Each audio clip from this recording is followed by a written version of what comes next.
ఏం చేస్తారు సార్? ఈ 10 ఏళ్ళు ఎందుకు పోలేదు సార్? ఈ 10 ఏళ్ళు హైదరాబాద్ ఢిల్లీ ఫ్లైట్లు అంతేనియా? ఈ 10 సంవత్సరాలు హైదరాబాద్ ఢిల్లీకి ఫ్లైట్లు లేవా?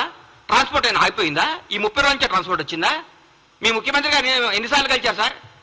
రాష్ట్రపతి వస్తే, ప్రధానమంత్రి వస్తేనే స్వాగతం పలకటానికి కూడా వెళ్ళని ముఖ్యమంత్రి గారు సార్ మీది. అది మీది.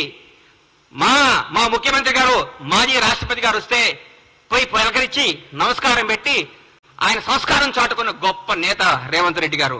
రేవంత్ రెడ్డి గారు యువకుడు, ఉత్సాహవంతుడు, ప్రజల కోసమే, ప్రజా శ్రేయస్సు కోసమే, ప్రజల భాగముల కోసమే, తెలంగాణ ప్రజల కోసం పోరాడుతున్న వ్యక్తి ముఖ్యమంత్రి గారు. ఆయనను పట్టుకొని ఆయన పిసిసి అధ్యక్షుడిగా ఉన్నప్పుడు ఏం చేశారు, పిసిసి అది లేనప్పుడు ఏం చేశారు? విమర్శిస్తారు సార్, విమర్శిస్తారు. ప్రజలు ఒప్పుకున్నారు.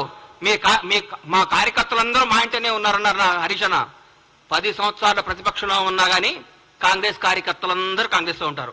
ఈరోజు ఏ పార్టీ కార్యకర్తలు అధికారం ఉన్నా లేకపోయినా ఒక కార్యకర్తలు అంటూ ఉంటారు. బీజేపీ కార్యకర్తలు బీజేపీతో ఉంటారు, సిపిఎం వాళ్ళు సిపిఎంతో ఉంటారు, సిపిఐ వాళ్ళు సిపిఐతో ఉంటారు. ఏ పార్టీ కార్యకర్తలు ఆ పార్టీతో ఉంటారు. కార్యకర్తలు ఎక్కడికి పోరు. కానీ జనం మాత్రం ఈరోజు కాంగ్రెస్ పార్టీ వెనకాల ఉన్నారు. కాంగ్రెస్ పార్టీ అభివృద్ధి వైపు ఉన్నారు. కాంగ్రెస్ పార్టీ మంచి పరిపాలన కోసం ఉన్నారు. కాంగ్రెస్ పార్టీ చేస్తున్న అభివృద్ధి వైపు ఉన్నారు. దయచేసి ఇకనైనా ఆలోచించుకోండి. కొంతకాలం మీ మానసిక స్థితిని మీ తప్పులు ముందు రెక్టిఫై చేసుకోండి. అప్పుడే 30 రోజులు అవ్వగానే తట్టుగా ఇవాళ చెప్తున్నా, రాష్ట్రానికి 2వ ముఖ్యమంత్రి రేవంత్ రెడ్డి గారు రాబోయే ఎన్ని తరాలు ఉంటారో, ఎన్ని రోజులు ఆయన పేరు గుర్తుంటుందో మీరు గుర్తుపెట్టుకోండి. నేను చెప్తున్నా, కాంగ్రెస్ ప్రభుత్వం ఈరోజు అందరికీ అందుబాటులో ఉంది.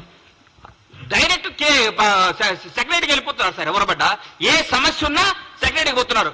ఏ సమస్య ఉన్నా ఒక మంత్రి గారిని కేక్ వాక్తో కలుస్తున్నారు. ఏ సమస్య ఉన్నా ముఖ్యమంత్రి గారి దగ్గర పోతున్నారు. ఇంతకంటే ఏం కావాలి సార్? సెక్రటరీకి ఎవరైనా వచ్చారా సార్? మీరు కట్టిన ఈ ప్రగతి సెక్రటరీకి ఎవరైనా ఒక్కరు రాగలిగారా సార్? గేట్ల కాడ బంద్ చేపిస్తారు మీరు, గేట్ల కాడ మూపే చేస్తారు మీరు. మీరు ఏందో మాట్లాడదు. ఎందుకు సార్ మీరు ఎందుకు మీరు ఇంత టెన్షన్ పడుతున్నారు? ఎందుకు? మరీ ముఖ్యంగా హరీష్ రావు గారు, కేటీఆర్ గారు అయితే వాయమ్మనే వాయం ఆగం చేస్తున్నారు సార్. పెండ బిసినట్టు పిస్తున్నారు. ఎందుకు సార్? ఆగండి, కొద్దిగా ఆగండి సార్. పిసుకండి కొంతకాలం. మిమ్మల్ని మీరు చెక్ చేసుకోండి, మిమ్మల్ని మీరు చేసుకోండి. జనం మోసపోయారా? ఎందుకు పోతారు సార్? జనం చాలా విజ్ఞతతో ఉంటారు సార్. మీ అందరికంటే మనందరికంటే జనం చాలా తెలివిగలవాళ్ళు. చాలా గొప్ప నిర్ణయాలు తీసుకున్నారు. ఈ రోజు వాళ్ళకి అవసరం, రాష్ట్రానికి అవసరం కాబట్టి కాంగ్రెస్ పార్టీ ఘన విజయం సాధించింది. రాష్ట్ర ప్రజలందరూ కోరుకుంటున్నారు కాబట్టి కాంగ్రెస్ పార్టీ అద్భుతంగా పరిపాలిస్తుంది. రాష్ట్ర ప్రజలందరూ ఆనందపడుతున్నారు ముఖ్యమంత్రి గారిని, కాంగ్రెస్ మంత్రివర్గాన్ని చూసి. ప్రతి ఒక్క మంత్రి ఒక హోదాతో, స్వతంత్ర హోదాతో ధైర్యంగా దమ్ముగా పరిపాలిస్తున్నారు. వాళ్ళ వాక్ స్వాతంత్ర్యం ఉంది ఇక్కడ. ప్రతి ఎమ్మెల్యేకి వాక్ స్వాతంత్రం ఉంది ఇక్కడ. ప్రతి నాయకుడికి వాక్ స్వాతంత్రం ఉంది. ఎవరైనా మాట్లాడచ్చు. మీ దగ్గర మాట్లాడాలంటే ఏమవుతుందో నాయన, ఉన్న ఉద్యోగం పోతుందని భయం. మీ ముఖ్యమంత్రి గారు ప్రెస్ మీట్ పెడితే పక్కన ఒక దళిత మంత్రి గారు కూర్చుంటేనే ఎల్లగొట్టిరు.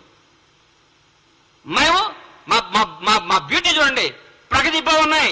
ముఖ్యమంత్రి నివాసాన్ని డిప్యూటీ సీఎం బట్టి విక్రమార్క గారు దళిత ఉప ముఖ్యమంత్రి గారికి ఇచ్చి, అన్నా మీరు అందులో ఉండండి అని చెప్పారు. అది మా గొప్పతనం. దయచేసి ఇప్పుడు చెప్తున్న హరీష్ రావు గారు, కొంతకాలం ఓపిక పట్టండి. 100 రోజులు కాదు, 1000 రోజులైనా మీకు రారు. 1000 రోజులైనా మీకు జరగదు. మీరు ప్రెస్ మీట్ పెట్టే అవకాశం ఉండదు. ఊరికే మీరు పెట్టాలి ప్రెస్ మీట్. ఎందుకు పెట్టాలి కాబట్టి పెట్టాలి. ఎందుకంటే మీకు అట్లాంటి ప్రెజర్స్ ఉన్నాయి పైన. ఏ ప్రెస్ మీట్ పెట్టు అలా తిట్టని మీకు ప్రెజర్స్ ఉన్నాయి కాబట్టి ఆ ప్రెజర్స్ని తట్టుకోలేక మీరు పెడుతున్నారని నాకు అర్థమైంది. మీ మనస్సాక్షిలో మేము బాగా చేస్తున్నాం, మీ మనసుకు కూడా తెలుసు. మీరందరూ మా ముఖ్యమంత్రి గారిని, మా ప్రభుత్వాన్ని మెచ్చుకొని మమ్మల్ని ప్రోత్సహించి ప్రజలకు మంచి చేద్దాం, ప్రజలకు అద్భుతాలు చేద్దాం, ప్రజలకు ఫలాలు అందిద్దాం. కానీ మా 6 గ్యారెంటీలు అమలవుతాయి. మా 6 గ్యారెంటీలు అందరికీ వస్తాయి. 100 రోజుల తర్వాత ముఖ్యమంత్రి గారు, మా కాంగ్రెస్ ప్రభుత్వం చెప్పినట్టు, మా రాహుల్ గాంధీ గారు చెప్పినట్టు, మా ప్రభుత్వం చెప్పిన అన్ని కార్యక్రమాలు అమలు చేస్తాం. మీలాగా అబద్ధాలు చెప్పం, మోసాలు చేయం, తప్పులు చేయం, బంధుప్రీతి లేదు, రాగద్వేషాలు లేవు, నిజాయితీ పాలన ఉంది.